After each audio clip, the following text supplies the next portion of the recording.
Bonjour à tous et bienvenue pour cette journée dédiée aux maladies rares et à notre journée de webconférence. Bienvenue sur cette webconférence sur la drépanocytose avec le professeur Marina Cavaldana et le docteur Jean-Benoît Harlet. Pour poser vos questions, je vous invite à utiliser l'outil questions-réponses qui se trouve en bas de votre écran ou à lever la main et dans ce cas-là, on activera votre micro et votre caméra et vous pourrez poser votre question en live. Je vous souhaite une très bonne webconférence à tous. Bonjour à tous, bonjour Marina. Marina m'a laissé la parole pour commencer pour expliquer un petit peu la maladie. La difficulté, c'est qu'on ne sait pas très bien qui nous écoute. On pense que c'est surtout de la famille des patients. Donc, la drépanocytose, c'est une des maladies génétiques la plus fréquente au monde. C'est quand même 30 000 patients en France.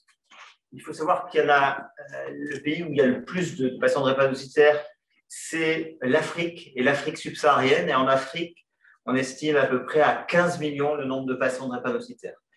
Donc là, je parle bien des patients qui ont cette maladie, la drépanocytose dont on va parler, et pas des porteurs, parce qu'il y a énormément, il y a plus de 200, 300 millions de porteurs dans le monde, c'est-à-dire des gens qui ne le savent pas forcément et qui ont ce gène de la drépanocytose.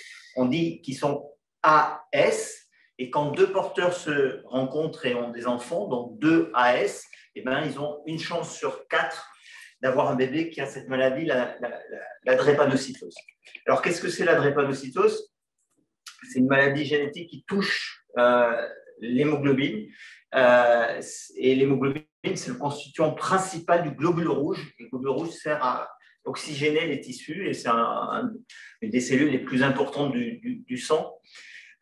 Et donc, quand on a cette maladie génétique qui donne ce gène, j'ai parlé des AS qui sont normaux, mais quand on est SS, cette hémoglobine S, elle va déformer le globule rouge, le vriller, et il va du coup être très malade puisqu'il va exploser. C'est ce qui va donner l'anémie. On n'a pas assez de globules rouges et on devient anémique. On peut être fatigué à cause de ça. Et puis, donc, c'est les patients qui ont une anémie chronique. Et puis, d'un autre côté, ces globules rouges se déforment, bouchent les vaisseaux, les petits vaisseaux, et ça donne brutalement des crises absolument abominables que les patients connaissent bien, décrivent bien comme des douleurs les plus atroces qu'on puisse imaginer, comme s'ils avaient les os broyés, comme si on cassait les os. Et donc ça, c'est des douleurs très brutales. Et puis, ça se traite avec souvent des hospitalisations, de la morphine pour calmer les douleurs, de l'hydratation pour réoxygéner ces globules rouges. Et puis, au bout d'une semaine, ça se calme en général à peu près. Et donc, à côté de ces douleurs très, très brutales, il y a malheureusement aussi des choses un peu plus sournoises qui surviennent sur le long terme avec une vascularisation qui est abîmée et donc plein d'organes qui peuvent être atteints et pratiquement tous les organes finalement, le rein, l'œil, le cœur, qui peuvent être abîmés par cette maladie.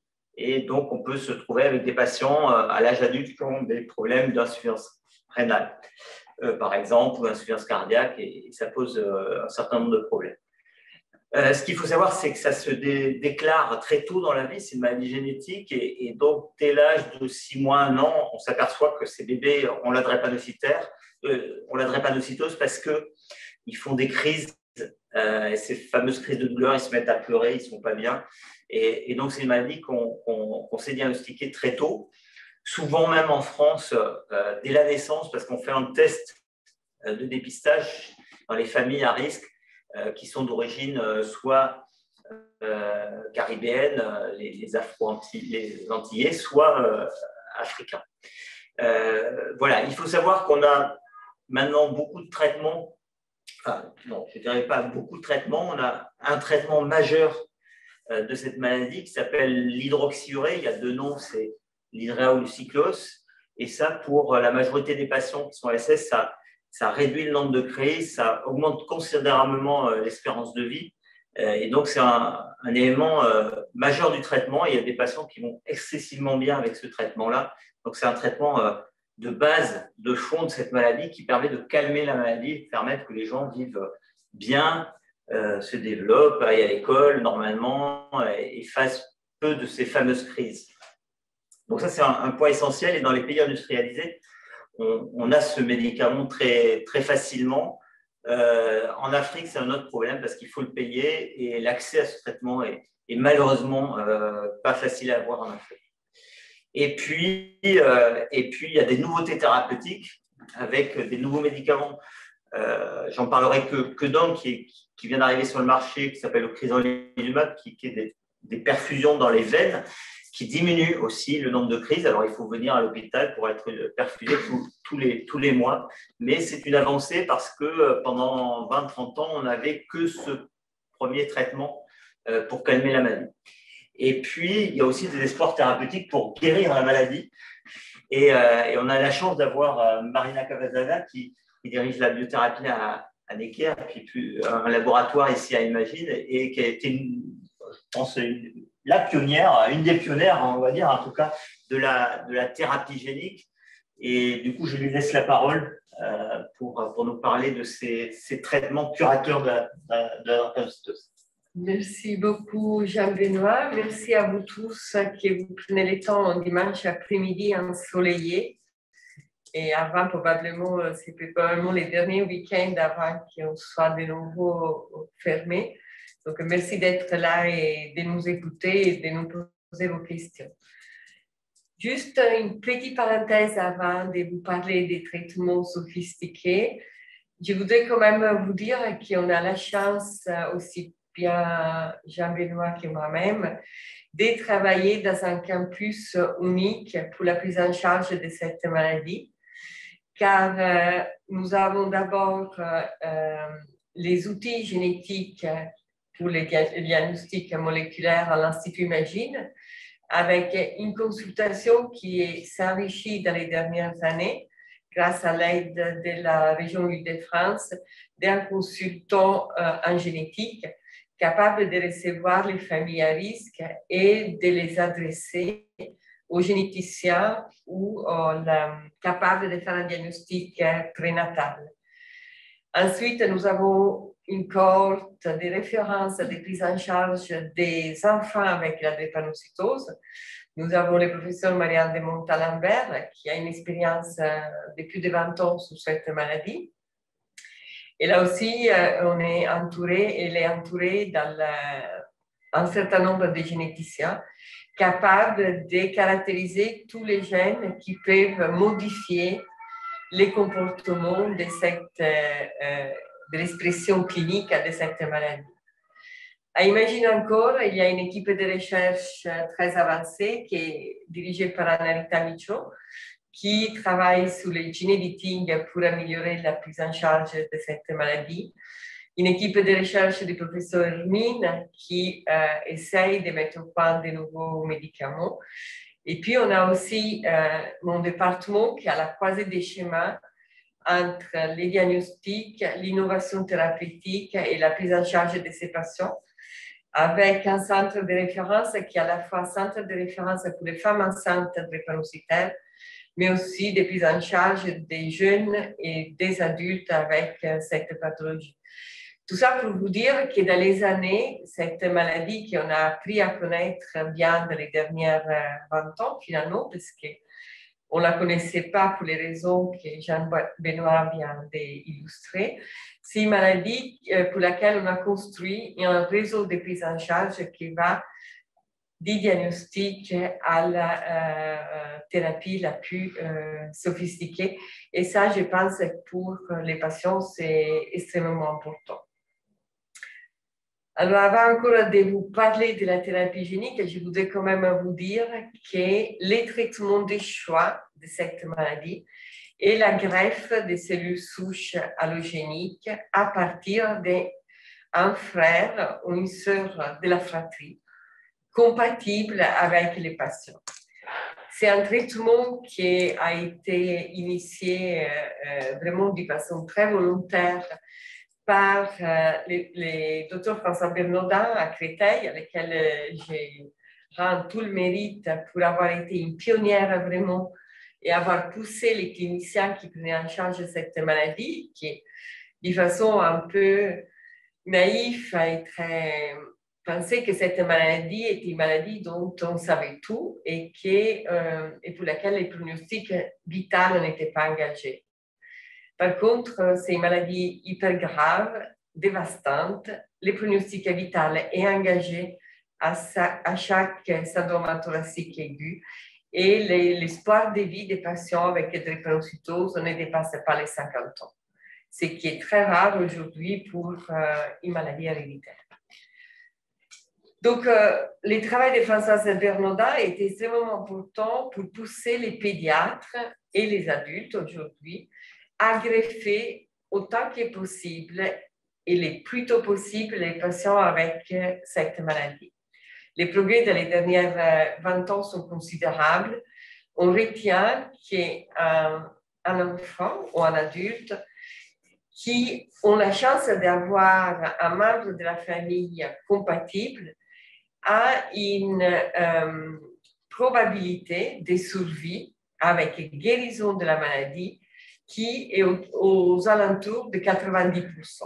Donc, extrêmement élevé pour une thérapeutique qui comprend quand même un conditionnement, donc une hospitalisation pendant laquelle on reçoit de la chimiothérapie à forte dose, l'injection des cellules souches de la personne incompatible et enfin la récupération d'une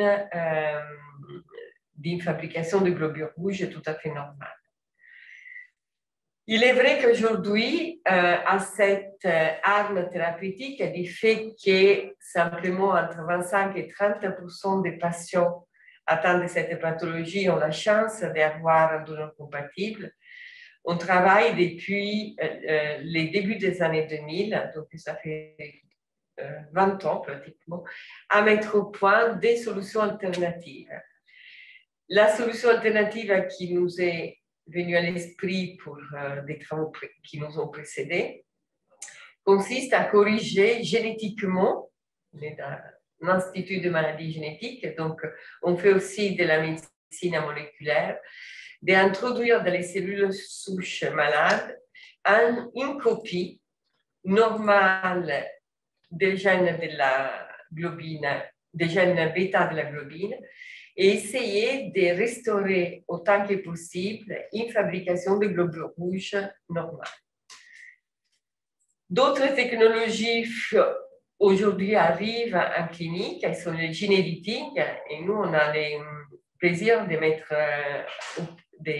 un des centres qui a été choisi par une de ces industriels comme un centre pour l'inclusion des patients pour les gene editing, qui utilise cette fois-ci, ce n'est plus de l'addition des gènes, mais il utilise la destruction d'un facteur de transcription qui inhibe la fabrication endogène de l'hémoglobine fétale, une hémoglobine fétale qui est capable de protéger les globules rouges de l'hémolyse et de la falciformation typique de cette maladie.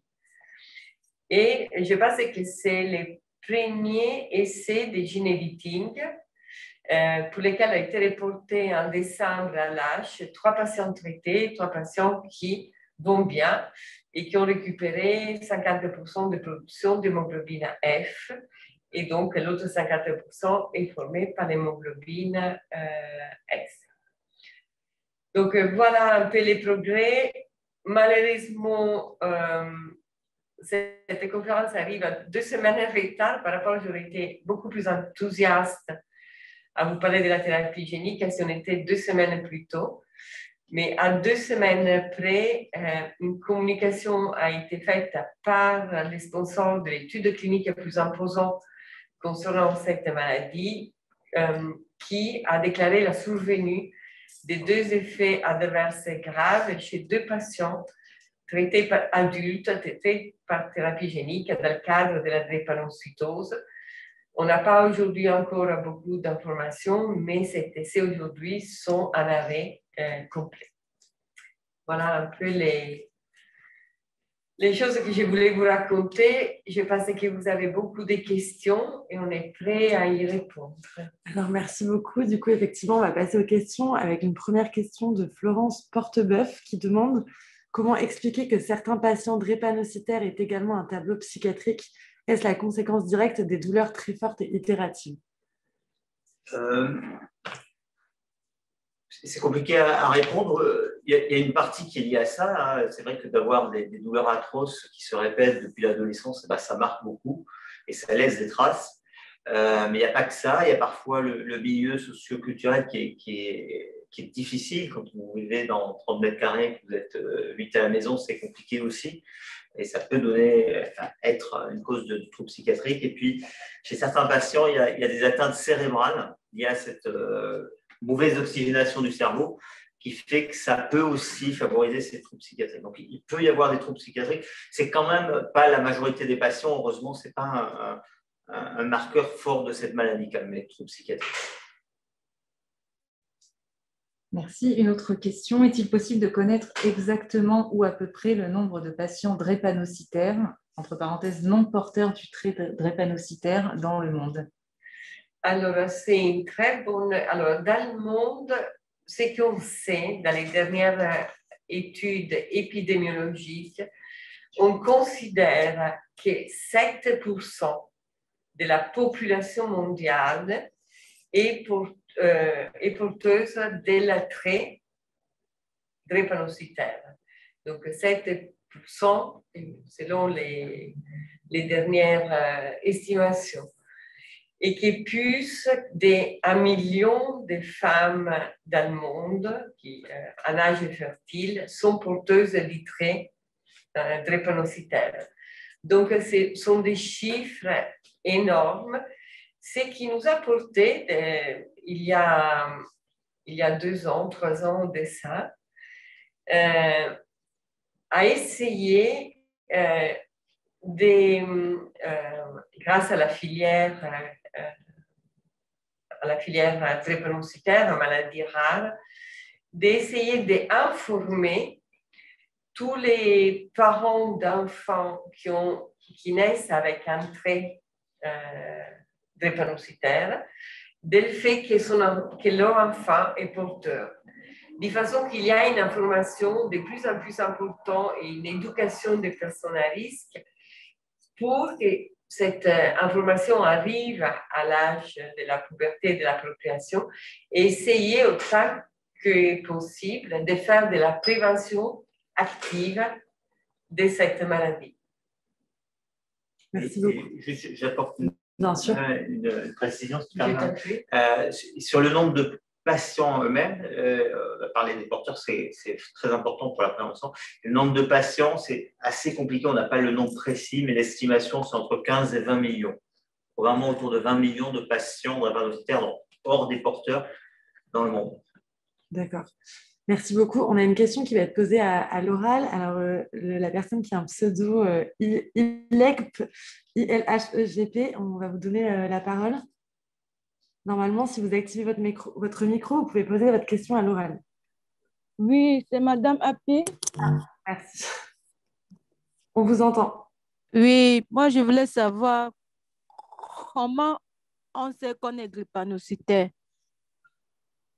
Donc, votre question, c'est comment on sait qu'on est drépanocytaire, c'est bien ça? Oui, c'est ça.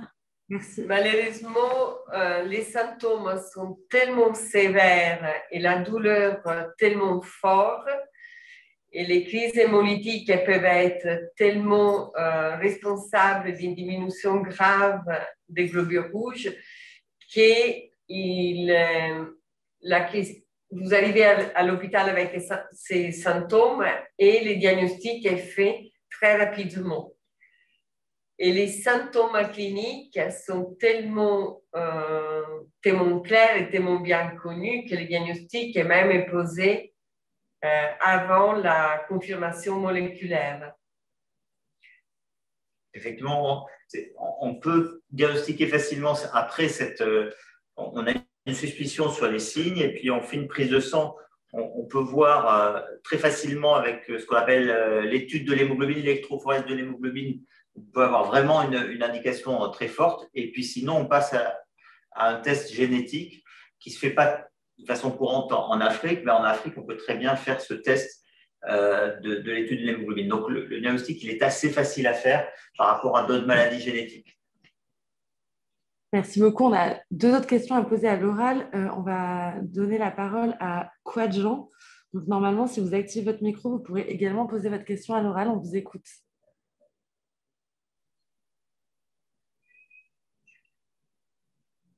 Alors, monsieur ou madame Quadjan, si vous pouvez activer votre micro en bas de votre écran, on pourra écouter votre question. Mais du coup, peut-être en attendant que vous trouviez le micro, on peut poser une autre question de Christelle qui demande: avez-vous une consultation chez Imagine évaluant le risque des familles à transmettre à ses enfants une des maladies récessives? Oui, il y a cette consultation à Imagine. D'accord. Et du coup, une seconde question de Colombe Aguiar Patterson. Bonjour, je m'appelle Colombe, je suis drépanocytaire SC. Pouvez-vous en parler aussi? J'ai l'impression qu'on parle moins de cette forme de la maladie. Merci. Alors, vous avez raison. C'est vrai que pour simplifier, j'ai parlé de la forme la plus sévère parce que c'est ceux qui ont plus d'anémie, les SS, qui font le plus de crises. Mais les SC sont aussi, c'est une autre forme de drépanocytose.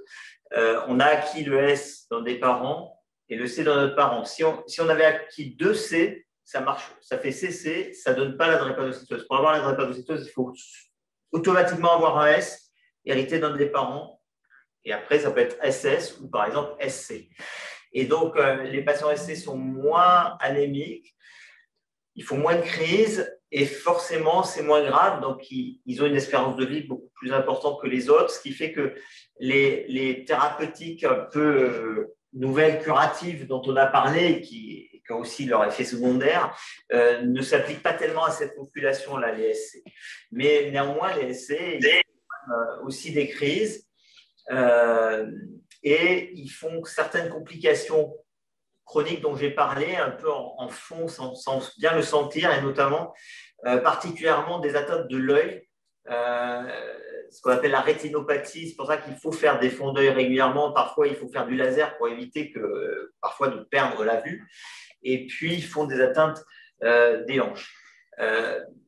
Voilà, donc les SC sont moins anémiques, sont moins malades parce qu'ils font moins de crises, mais on s'intéresse à eux. L'hydroxyurée dont j'ai parlé n'est pas tellement un traitement qu'on leur donne, mais par exemple le crizanlizumab, le nouveau traitement pour des gens qui font beaucoup de crises DSC, peut être donné à ces patients qui ont les formes SC, donc ça avance aussi la recherche pour ces patients-là. Merci. Monsieur Quadjan, si vous voulez réessayer de parler, j'ai vu que vous aviez activé votre micro, si vous voulez poser votre question. Oui, tout à fait. Je voulais avoir des réponses sur le corps. On vous entend de très loin. On ne vous entend pas. Vous m'entendez mieux? Excusez-moi. Alors moi, oui, je vous entends. Je vais répéter votre question à nos intervenants. Je vous écoute. Ouais. Je voulais savoir des informations sur le Voxelotor ou le Orbitac qu'on appelle plus communément aux États-Unis. Et quel est le protocole pour pouvoir se le procurer? D'accord. Alors, le monsieur demande plus d'informations sur le Voxelotor ou le... Est-ce que vous pouvez me redire le nom, s'il vous plaît? Orbitac. Orbitac, comme on dit aux États-Unis. Et comment se procurer? Alors, au Briaxa, c'est le crizanlizumab. Donc, ça, c'est la voie veineuse dont je vous ai parlé. Puis le Voxelotor, c'est un médicament qui fait monter l'hémoglobine, dont je n'ai pas parlé parce qu'il n'est pas encore disponible facilement en France, mais il peut s'obtenir par ce qu'on appelle l'autorisation temporaire d'utilisation. Donc, nous, médecins, on peut le prescrire. C'est essentiellement pour des patients qui ont la drépanocytose SS et qui sont anémiques, très anémiques, moins de 7 grammes d'hémoglobine. Donc, il faut vraiment être très anémique. Les études ne sont pas claires pour l'instant pour savoir si ça joue sur les crises. Ce qui est sûr, c'est que ça augmente l'hémoglobine. Donc, quelqu'un qui est fatigué, qui a une hémoglobine basse, bien, ce médicament peut être prescrit par son médecin. Donc, comment se les procurer? On ne peut pas se le procurer soi-même. C'est un médicament extrêmement cher. C'est le problème de l'innovation thérapeutique, c'est que c'est des traitements aux États-Unis qui sont à peu près à 100 000 € par an et par patient.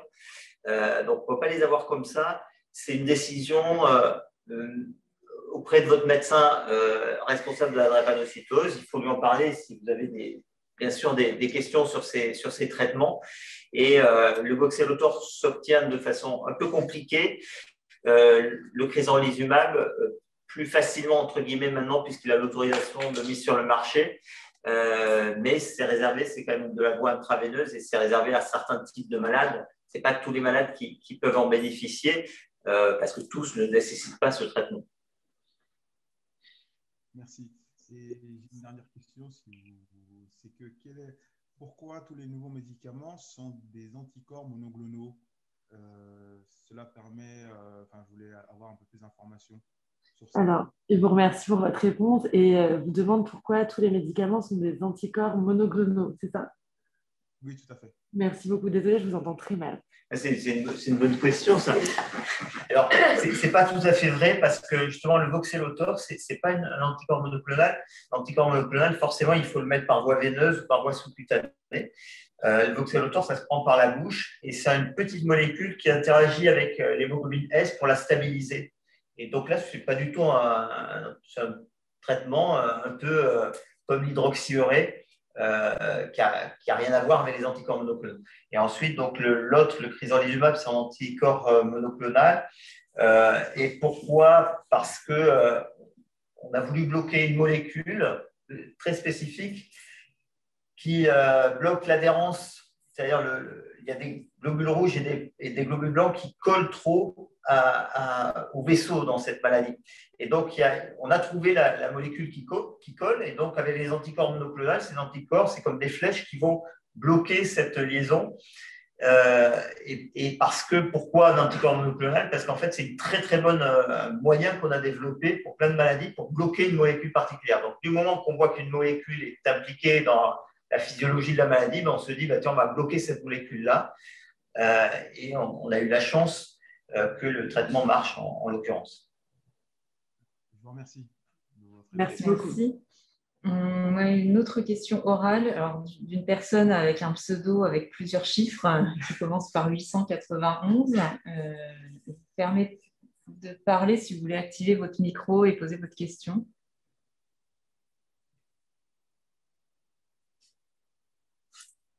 Du coup, peut-être en attendant que vous arriviez à activer votre micro, on peut prendre une autre question de Christelle qui dit: on parle de vaccin ARN, envisage-t-on la correction de l'ARN défectueux, ce qui évite de modifier directement l'ADN de la personne? Alors, il y a un essai clinique qui passe pour l'inhibition via microRNA d'un facteur de transcription qui inhibe la production d'hémoglobine AF.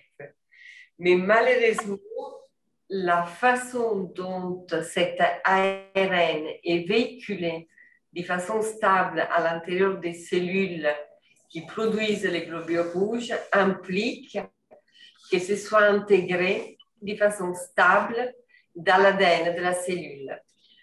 Aujourd'hui, on n'est pas capable de corriger définitivement cette pathologie sans intervenir sur l'ADN. D'accord, merci beaucoup. Une autre question de Mujinga. Allô, bonjour. Bonjour, on vous entend. Allez-y. On vous entend. Moi, j'aurais une question concernant la greffe. Je voudrais savoir, est-ce que c'est une guérison à 100%? Il n'y a plus de risque de faire de crise? Alors, oui, si dans les cas que les patients ont un frère ou une sœur compatible, et la probabilité de guérir définitivement de la maladie est, selon l'âge du receveur, entre 80 et 97%.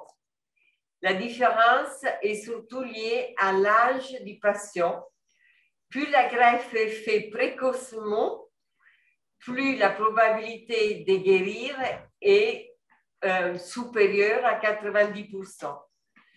Plus la greffe est faite tardivement, chez un patient qui a déjà d'autres comorbidités liées à la maladie, les chances de succès diminuent légèrement, mais restent quand même extrêmement élevées.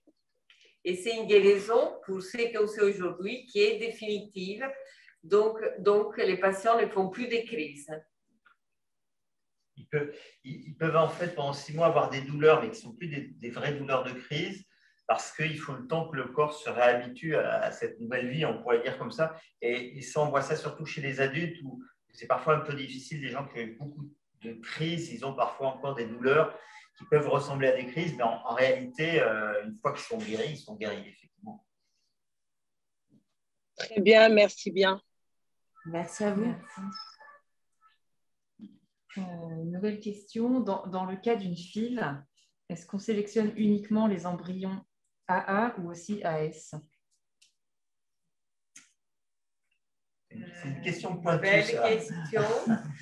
Je pense que ça va dépendre du nombre d'embryons et si le généticien a la possibilité de choisir, il va choisir sûrement A, mais s'il n'y a pas cette possibilité, il va quand même réimplanter un AS. Je pense que ça dépend de la situation à laquelle il est confronté. C'est vrai que c'est une question compliquée et c'est des choses qui évoluent.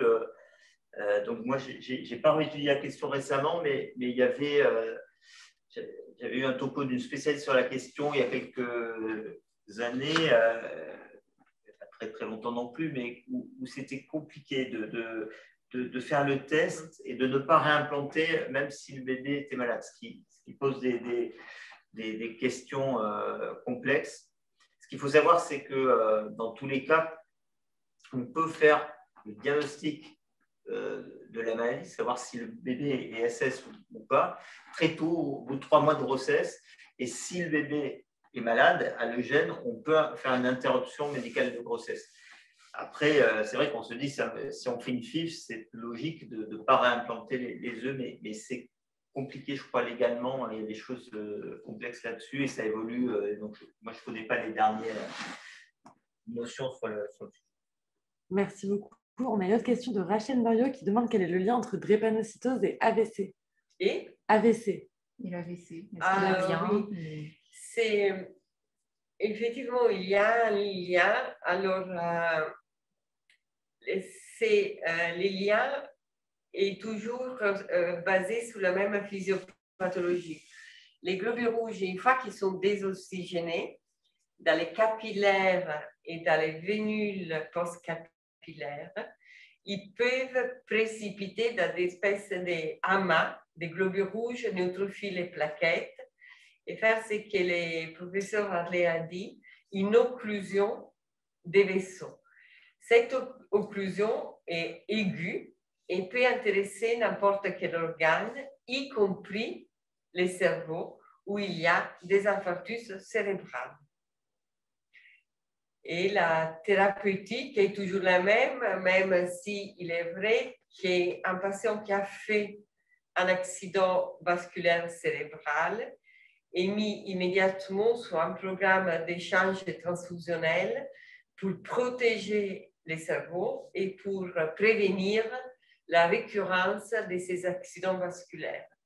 Il a été bien démontré que l'effet d'échanger de façon périodique sans attendre une crise un patient qui a déjà fait un accident vasculaire cérébral amène une protection importante des vaisseaux intracrâniens. Merci beaucoup. On a Titi qui voudrait poser sa question à l'oral. Vous pouvez activer votre micro et poser votre question. Bonjour. Bonjour. Bonjour. Ah, on m'entend. Ma sœur est drépanocytaire, elle a 47 ans et elle a souhaité faire des examens pour savoir où elle en était de son état de santé. Et son médecin lui a répondu que ce type de bilan n'existait pas ou n'était pas utile. Est-ce qu'aujourd'hui, on sait orienter des drépanocytaires pour savoir où est-ce qu'ils en sont et s'ils doivent prendre des précautions? Voilà. Oui, effectivement. Alors, si elle est pas porteuse, parce que parfois il y a un petit peu de confusion, les gens qui sont AS, dont on a parlé porteurs, ils ne sont pas malades. Donc, il ne faut pas dire qu'ils ont la drépanocytose. Mais si elle a réellement la drépanocytose, on va parler SS, SC ou une forme moins fréquente, thalassémie, eh bien, effectivement, normalement, tous les ans, à peu près, elle doit faire un bilan, soit chez le généraliste, mais le plus souvent dans un centre qui connaît la drépanocytose à l'hôpital, un bilan pour justement voir s'il n'y a pas des organes qui sont affectés, et parce qu'on peut faire des choses. L'exemple le plus clair, le plus net, c'est le fond d'œil. On va chez l'ophtalmo, il vous fait un fond d'œil, et s'il voit qu'il y a des vaisseaux qui se dilatent, et c'est notamment fréquent chez les SC, mais on voit ça chez les SS aussi, s'il y a un vaisseau qui se dilate, le patient de drépanocytose, il ne le sent pas, il voit très bien, donc il ne peut pas se le sentir. Sauf que si l'ophtalmo voit que ça se dilate, il va faire du laser en prévention que finalement ça va se dilater, un jour ça peut péter, et vous pouvez perdre la vue à cause de ça. Ce qui est dommage, parce que si on l'avait vu 3 ans avant ou 1 an avant, on aurait fait du laser et on aurait évité la catastrophe. Donc, oui, il y a des bilans à faire, et normalement, il faut faire ça tous les ans et demi. Voilà, la drépanocytose va bien tous les 2 ans, mais il ne faut pas rester sans aucun bilan. Essentiellement, une échographie du cœur et puis une prise de sang, une analyse d'urine. D'accord, ok. Donc, elle devrait plutôt regarder dans sa région qui est en Aquitaine. Exactement, il y a un centre de compétences à Bordeaux, et c'est bien qu'elle soit suivie au moins 1 fois par an dans ce centre-là. D'accord, je vous remercie. Merci beaucoup. Juste avant de donner la parole à F. Gavarin, on va activer votre micro. Une question de Christelle qui demande: est-ce que la drépanocytose protège des maladies et donc apporte un bénéfice à la personne? Malheureusement, dans nos latitudes, la réponse est clairement non. Il est vrai qu'en Afrique, les traits drépanocytaires a été sélectionné positivement dans le temps parce qu'il protège de la malaria.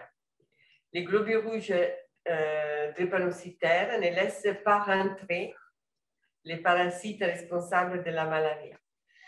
Et donc, dans les régions où la malaria est endémique, on observe une augmentation dans le temps des patients porteurs des traits drépanocytaires, jusqu'à arriver, dans certains pays africains, à plus de 30% de la population qui porte les traits drépanocytaires.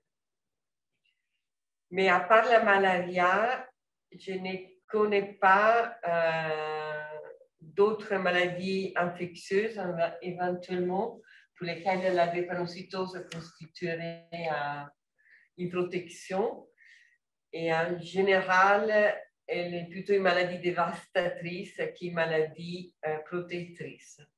Il faut quand même nuancer ce que je viens de dire, parce qu'un enfant drépanocytaire qui s'infecterait par la malaria dans les premières années de vie a une chance supplémentaire de mourir à la première crise de paludisme à cause de sa drépanocytose. Donc oui, c'est un trait protectif, mais chez les enfants de moins de 5 ans, l'association des deux augmente la possibilité de mourir pendant une crise de l'une ou de l'autre. Merci. Alors, F. Gavarin, si vous voulez poser votre question, on a permis votre micro.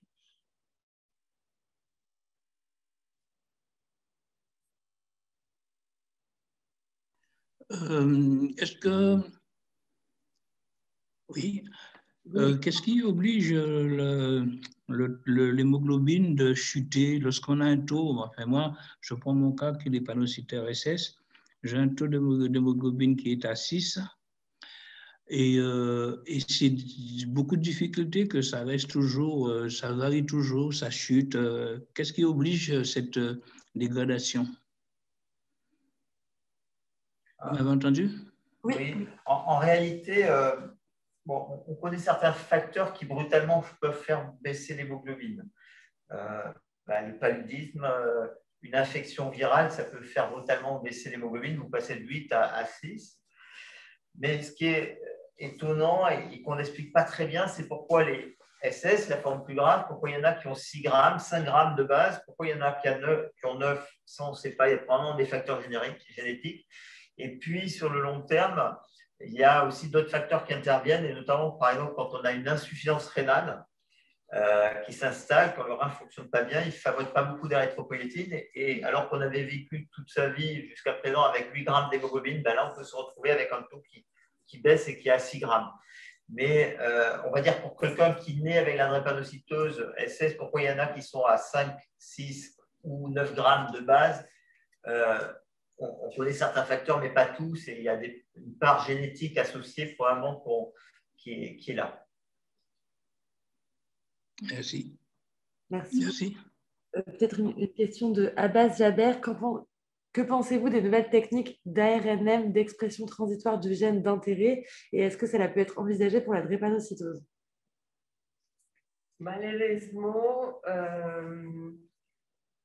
l'expression transitoire ne peut jamais corriger une maladie du système hématopoïétique, autrement dit, une maladie des globules blancs, des globules rouges. Car il faut savoir qu'on produit plus de 200 billions de globules rouges par jour. Et donc, une expression transitoire, même d'une protéine protectrice ou thérapeutique, n'aurait aucun effet compte tenu de la quantité extraordinaire de globules rouges que nous produisons par jour. Merci. On va bientôt mettre fin à la conférence. On va prendre 2 dernières questions. Il y a une question, est-ce qu'une personne drépanocytaire peut faire des enfants? Oui, bien sûr, une personne drépanocytaire peut faire des enfants. Nous suivons une cohorte très importante des femmes enceintes drépanocytaires. Il faut savoir que la drépanocytose est un facteur de risque important de morbidité, d'avoir des problèmes assez importants pendant la grossesse, et qu'il est essentiel de se faire suivre dans un centre spécialisé. Si on a un projet parental, mon conseil est quand même d'aller à une consultation génétique et faire un test hyper simple, comme celui-là évoqué par le professeur Harley juste il y a quelques minutes, et s'assurer que les conjoints, les copains, l'amoureux n'est pas lui aussi porteur du trait drépanocytaire. Car aujourd'hui, on est en mesure d'établir les risques pour des parents qui souhaitent avoir des enfants. Et il est recommandé de faire cette consultation génétique en amont du projet parental. Mais autrement, oui, nous, on suit un nombre très important de femmes drépanocytaires qui ont eu des enfants, et tout s'est bien passé grâce à un suivi quand même très rapproché. C'est une grossesse à risque. Et pour les hommes, pareil, pas de souci particulier, sauf s'il y a des problèmes liés à la qualité du sperme, mais qui peut être un peu plus fréquent, ces problèmes-là dans la drépanocytose, mais que ce soit les femmes ou les hommes, ils peuvent avoir des enfants. Il peut qu'il y ait des femmes. Non, voilà. Je rigole. C'est vrai que on s'est bien séparé le travail. Merci beaucoup. Peut-être la dernière question. Est-ce qu'il y a pour les drépanocytaires un risque plus important de faire une forme grave du Covid, et recommandez-vous la vaccination pour les drépanocytaires? Alors, là, je peux vous répondre assez clairement parce qu'on a mené une étude avec tous les centres de référence de compétences en France. Il y a eu une vraie mobilisation pour connaître ce qui se passait avec le Covid dans la drépanocytose. On était assez effrayés parce que comme la drépanocytose peut se compliquer, ce syndrome thoracique aigu, on a parlé avec une atteinte respiratoire, on s'est dit ce virus qui donne des atteintes respiratoires, ça ne va pas être bon. Deuxièmement, on sait que toute infection, quelle qu'elle soit, peut déclencher une crise. Donc on s'est dit, les gens ils vont avoir en plus des crises, en plus de faire le Covid.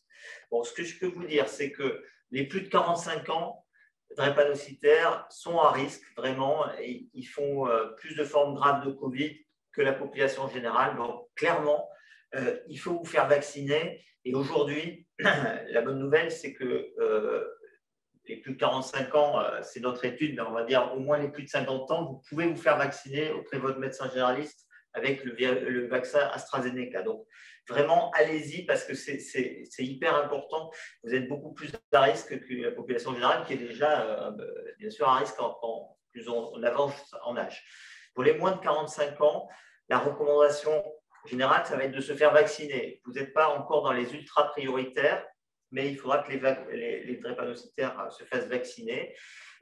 Notre étude, cependant, est plutôt assez rassurante sur la majorité de ces patients-là. On n'a pas l'impression qu'il y a beaucoup plus de formes graves, mais c'est un peu au coup par coup parce qu'il y a des gens qui ont déjà pas mal de problèmes cérébraux, etc., qui peuvent avoir 30 ans et eux, il faut vraiment prioritairement les vacciner. Puis, il y a une autre population dont on a parlé tout à l'heure qui est peut-être plus à risque, alors qu'en général, il faut peu de crises, c'est les SC. Et moi, je vous conseille les SC de plus de 20 ans de vous faire vacciner. Pour l'instant, ce n'est pas possible si vous avez moins de 50 ans, mais ça va l'être dans les semaines qui viennent.